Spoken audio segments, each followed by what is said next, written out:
So carb cycling, what is it? Does it actually help with fat loss? Does it increase fat loss? Does it increase metabolism? Let's talk about it in this video right now. Let's cue the intro.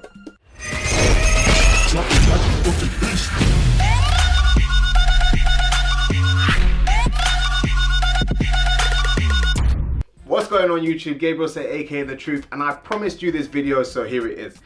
How to set up carb cycling, but let's start off with what carb cycling actually is. So carb cycling is this. If you look at the week, say Monday to Sunday as an example, as a carb cycle, you might have 2 days where you go low carb. So you'll be at a lower carbohydrate level in comparison to normal.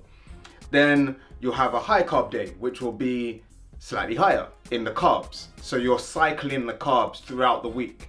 You then go back to low carb and then back to high carb, depending on what type of carb cycle you're doing.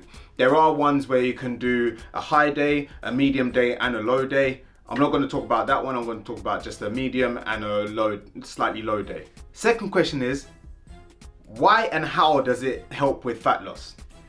Again, there's so much information out there, and sometimes like you'll be reading through it, you'll be like, the hell does that mean? Why are you talking about leptin and this and that? And you find yourself bombarded with all this information when you just wanted to know, why does it work? Like how would it help me without actually needing to know all the jargon of everything and become a flipping personal trainer in the process? So simply put, the way that I do it, your calories for the week work out to be a greater deficit than what you normally are. But because you've got a couple of the high carb days within the week, you're then replenishing your energy levels to go ham in the gym. Like I said in the past, you need to be training at a certain level of intensity continuously to really yield the benefits of fat loss. And if I briefly touch on this, so there is the whole thing with like leptin levels and stuff like that. Leptin is a hormone that is released from fat cells. What this does is it controls your metabolism. If your leptin levels are low, it slows down your metabolism. And the issue arises here because if you're constantly in the calorie deficit, it lowers your leptin levels. And that's what makes it harder to lose the last bits of body fat. So calculating your carb cycle. Let's use Jack. Jack is an example. Jack wants to carb cycle. Jack wants to lose a little bit more body fat, but he's stuck. He's hit a plateau. So he doesn't have much energy. He just feels drained. Now this doesn't mean that carbs are the enemy. I've said it in previous videos. Carbs are not the enemy. This is just a fluctuation of calories. I mean, some people do fat cycling as well. I've never really delved into that as such, but carbs aren't the enemy. So we're just playing around with numbers here. But protein, we want to keep it the same because protein they're the building blocks of your muscle. So if you start playing around with the protein, then it doesn't make sense. So Jack is currently on 2,500 calories. His macro split is 220 grams of protein, 50 grams of fat, and 292 grams of carbs. I hope I remember that right. So the first thing I'd be like, okay, so you've been stuck at this calorie level. So what I'm going to do is I'm going to increase the calorie deficit, but not by much. So now we're at 2,400 calories. So if he was to continue with just the normal, sticking with the same calories every day, he'd be on 220 grams of protein, 50 grams of fat, and 267 grams of carbs. Damn, I'm good. But what we want to do now is rather than use those macros, we're going to keep the protein and the fats the same.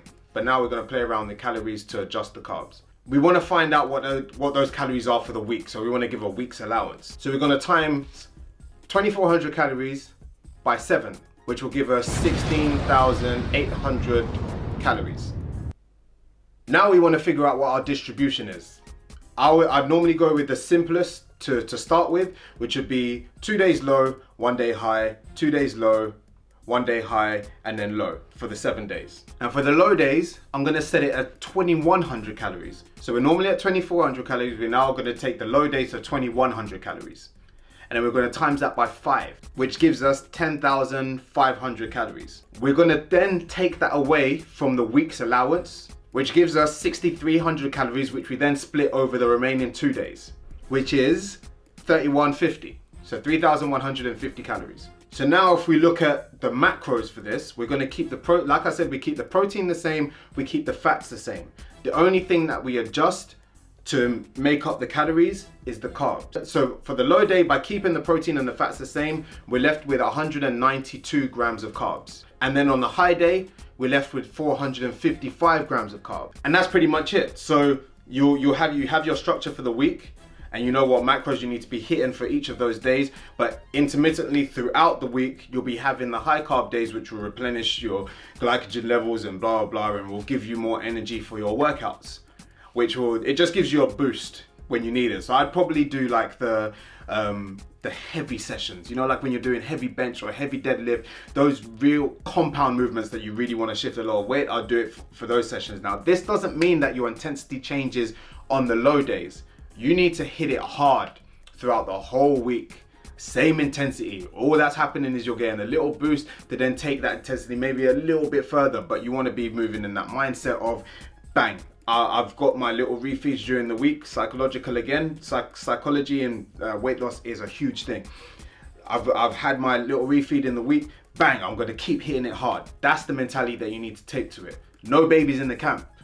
Just true beasts. So that's how you create your carb cycle plan, depending on your current macros and that type of thing. But remember that this isn't a be-all and end-all diet. This isn't like, oh, do carb cycling and of course you'll lose all the weight that you want. It's not like that. You need to strategize. If you know that you've got a weapons arsenal in the boot of your car, and someone turns up with a handgun or no, a knife. Someone turns up with a knife and you pull out a flipping bazooka and you're fucker.